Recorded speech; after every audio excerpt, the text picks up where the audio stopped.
শুক্লাহামে গেছিলাম, শুক্লাহাম মার্কেট, মানে সৌদি আরবে যে মাংস তাজা বেচা বিক্রি হয়, ওদের কাছে শুক্লাহাম।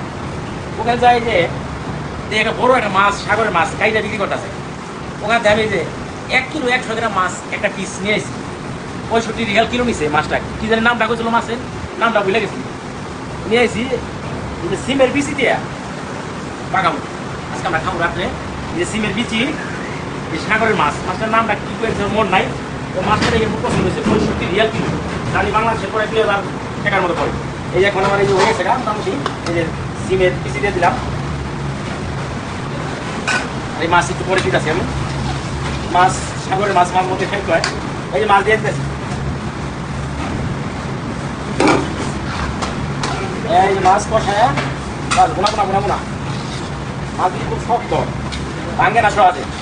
অন্যান্য মাছ বাংলাদেশি মাছ ভাঙে যায়, লাড়াচাড়া বলে ভাঙে যায়, এই মাছ কিন্তু ভাঙে না। কি মাছ আল্লাহ জানে, আল্লাহ নিয়ামত। এই যে সাগরের যে মাছ আনছিলাম শুক্লাহামেতে, কমপ্লিট বোনা হয়েছে। আমি এখন এটা নিয়ে টেস্ট করুক যে কি হালচাল।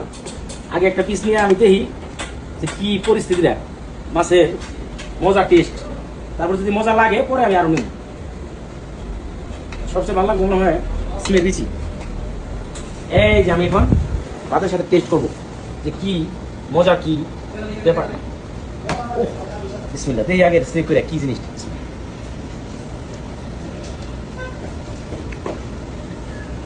যেরকম মনে করছিলাম যে সাগরের মাছ কত সুস্বাদ, আসলে এগুলি আরবি আমরা কেমনে পাকা খাই জানি না। আমরা তো জিরা মশলা টসলা দিয়ে একটু সুন্দর করে ভুনা করলাম ঝাল করে, তো আমার কাছে খুব একটা মজা লাগে না।